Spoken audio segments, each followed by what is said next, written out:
If you've ever been to Lowe's or Home Depot or any of these other big box stores like Harbor Freight, anyone that sells power tools, you've probably seen some benchtop router tables. Essentially, it's just a box to hold the router and a router plate insert on a laminated surface. There's really not that much difference between them all. They all serve the same function, and they're always over $100. You don't necessarily have to buy one when you can find one. What I have here is a low-profile entertainment stand that somebody was getting rid of. Actually, somebody just left, I should say. And, it's the same thing. It's got some glass doors to hold your router on the inside. Just happens to have a couple slots on the sides that you can put your router bits. It's not made for a router, but I'm going to make it fit my router. One of the reasons why I haven't built a really nice router table is because I don't have a really nice router to put in it. Maybe when I get a decent router, I will build one, but in the meantime, I just like to use what I can. My best router right now is this Skill 1 3/4 horsepower plastic piece of junk. It does alright, but it's not worthy of a really nice router table or a really nice router tabletop. What I did, and what I have been using for a while, is this old dining table that I cut up, and I didn't seal the edges, so it started to twist and warp and whatever. But I made this little insert plate out of some laminate flooring, and I just screwed it to the base plate for the base for the router. And it does all right. I've just screwed this little fence in place that'll slide out of the way on this pivot point. Get it out of the way. And then you can take this out like so.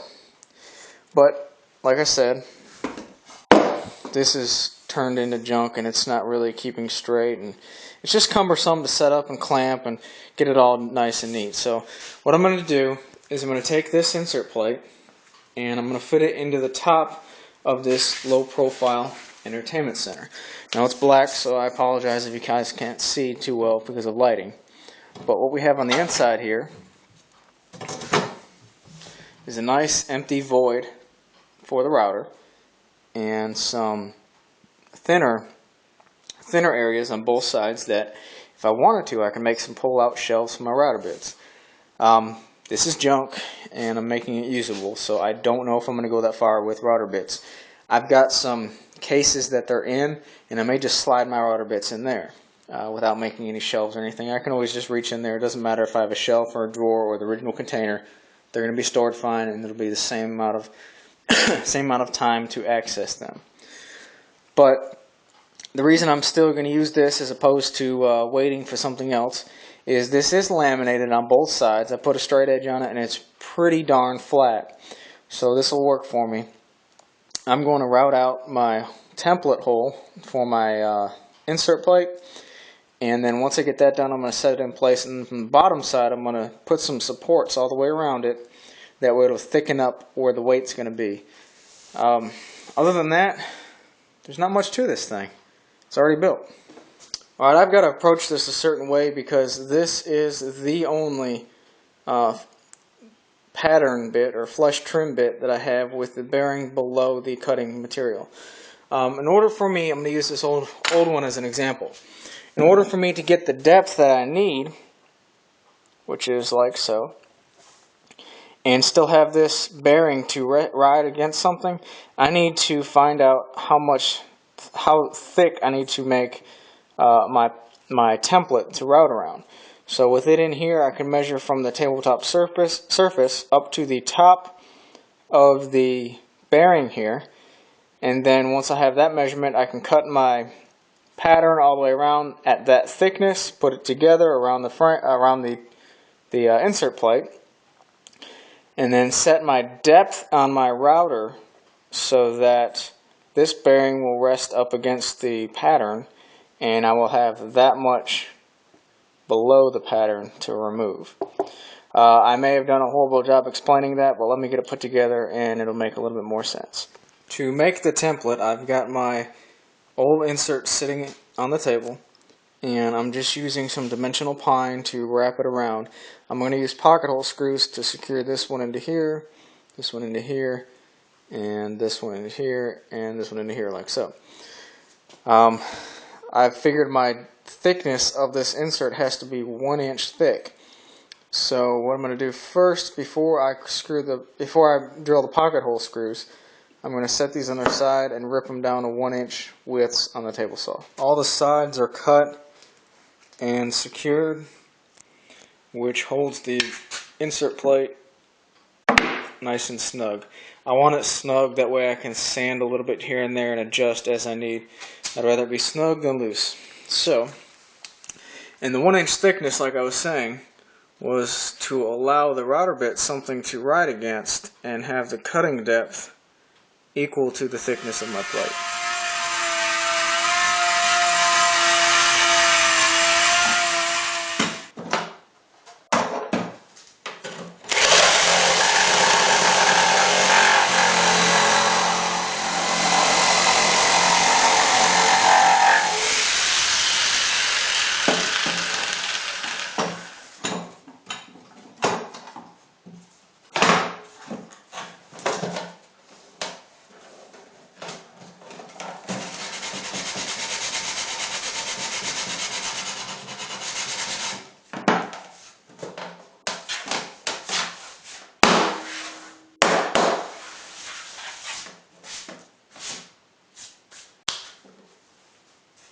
So I've made quite a mess here. I routed out the hole. I first routed out a smaller hole on the inside because I wanted to leave as much of this material as I could for support. Routed out this little hole for the finger grab. Bigger in the middle because of the mounting bracket or base plate, whatever it's called. So yeah, it fits in here nice and snug, which I like because I use this more in the table setup than I do in the handheld setup. It's about a 1/16 of an inch low, which is great because I can put screws all the way around it and back the screws out, which will level it up nice and neat. So I'm happy with that. I've got to remove some of these little stand bumpers or whatever they are from the top, and this thing will be done. Another thing I like about this is there's a lip all the way along the side. So if I want a fence setup, I can make some type of clamping mechanism, something like what Steve Ramsey did on his. But yeah, excited. It's not going to have a router lift. This router doesn't deserve a lift made for it, so this will serve the function quite nicely. Might be concerned with heat buildup in here with these doors shut, but there is a larger hole here, a hole here. This door doesn't seal all the way around, and in the back side there was a hole for the wires for this little entertainment center or entertainment stand. So plenty of holes, plenty of air. It's just trash here, so I'm making something out of nothing, but structurally it's pretty darn strong. There's no wobble to it at all, so you know, free router table. I'm going to get this screws in there nice and level. And once I get it completely set up, by the way, I'm going to, well, that's awfully tight. I need to adjust that a little. Once I get all the leveling screws in here, I'm going to come to the other underside and support this a little bit. And also just brush on some lacquer before I leave so it'll dry overnight. Just brush on some lacquer on this so it'll seal it, stop moisture absorption. That's what killed the last homemade router table I did, so I don't want it to kill this one. I don't have any money in it, but you know, it's going to be a decent one, so I want to keep it decent. I've got the plate mounted in there with some screws all the way around to level the surface nice and good. And I fed my cord through that little hole in the back right over there. So now I'm ready to test this and see how well it fits. One of the only benefits of using this crappy router with this setup is it nearly falls out. There's a little lever under there, and when you release the lever, the router almost nearly falls to the ground. So that'll be easy to help me remove it, to change bits. But anyway, To mount it, it shouldn't be that difficult. So just slide in place, lock it down, and now it'll be alright. I'm going to run the cord probably around the back over here somewhere, and just put a switch out of the way where I won't bump it. Put a switch with a cord running from the switch to an outlet. Real easy to do, but free router table. Some of you may complain about this glass breaking because of vibration or because of a piece of wood being thrown at it. You know, possibility maybe, but I don't think so. I think this will be alright.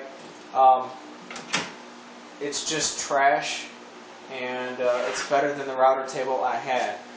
So I'm going to go ahead and use it. Like I said, I want to get that cord with a switch mounted, and maybe just throw some little fence together. I don't know, just something where I could use it and play around with it for a couple minutes. But other than that, trash to treasure. Little entertainment center going to the dump. Nice flat router table. So I'm happy. I'm very, very happy. Alright, what I have is an OG bit installed. For my fence, I've just got a piece of 2x dimensional pine ripped down. So I've got a nice straight face here. I've used my drill press and Forstner bit to drill a recess to house the bit. The bearing is flush with here. This fence is just clamped down on both sides. You know, this is ready to test out real quick. So I want to make a couple cuts and see how stable this is. I don't have a switch. Excuse me. I don't have a switch wired up to it yet, but that will come. Like I said, I've just got the cord fed out the back and into the wall outlet. So I'm just going to start this by hand, and I'm interested to see how much vibration is dampened with this.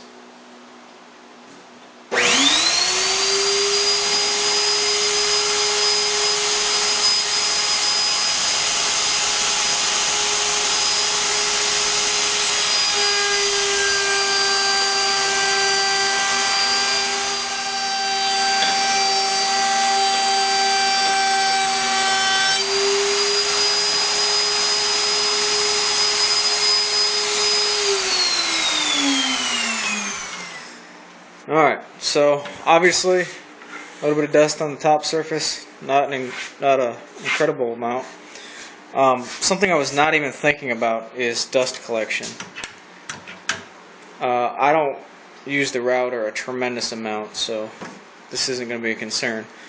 But it collected most of the dust in here, so that's a lot better than on my floor. I can take a little small brush and brush it over to one side, put a pan down here, brush it into the pan.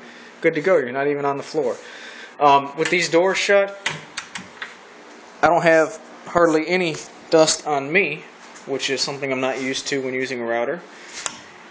It toned down the volume of the router just a little bit. You know, nothing to brag about, but toned it down just a little bit. The crack in here, all the way down, and then the seam right here, all the way across. The hole right here, hole in the back. There's plenty enough airflow for it to breathe. I'm not going to leave this thing running, you know, for 20 minutes on end.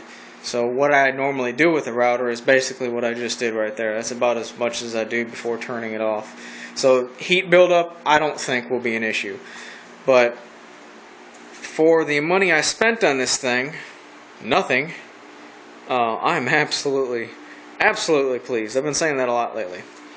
I'm very grateful I found some of these trash to treasure pieces, and hopefully you can do the same. You know, you don't necessarily have to have the latest and greatest and fancy and expensive to get into woodworking. You know, this is a router table.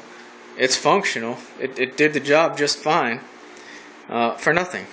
So just be creative. Let your mind do the work, not your pocketbook. So keep that in mind, and maybe you'll be able to turn trash into treasure as well. And thank you for watching.